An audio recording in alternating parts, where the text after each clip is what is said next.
After these bright flashes were seen over the Ukrainian city of Dnipro late last week, Russia declared that it had fired an intermediate-range hypersonic ballistic missile.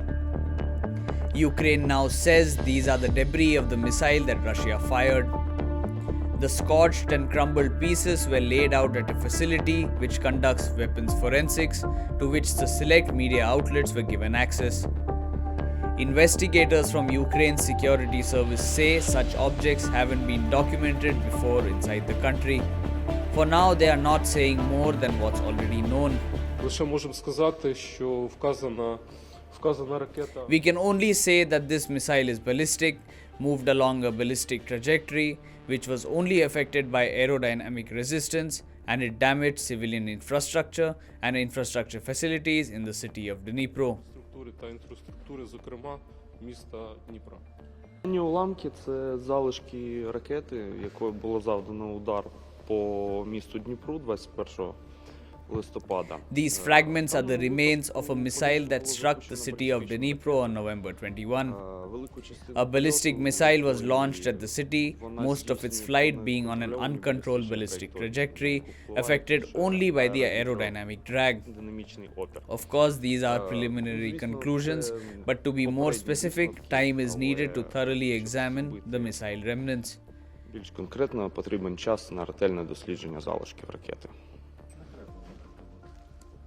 Ukraine has said the missile reached a top speed of more than 13,000 kilometers on its way towards Dnipro and took 15 minutes to reach its target. Intermediate-range ballistic missiles have a range of up to 5,500 kilometers. The US military has said the missile's design is based on the longer-range RS-26 Rubek intercontinental ballistic missile.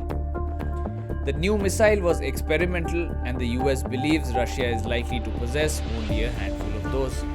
In a televised speech, Putin described the first use of the missile, called Oreshnik, as successful.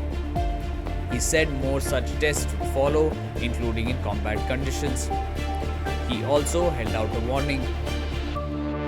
We have a stock of such products, a stock of such systems ready for use. He did not stop there, claiming that the missile cannot be shot down by the enemy. There is no countermeasure to such a missile, no means of intercepting it in the world today. The Oreshnik missile was Russia's response to the US-made Attack-MS missiles fired by Ukraine just days before. Russia says it used a conventional warhead, but given its strike power and accuracy, it can be as lethal as a strategic weapon when fired in a group or with other precision systems.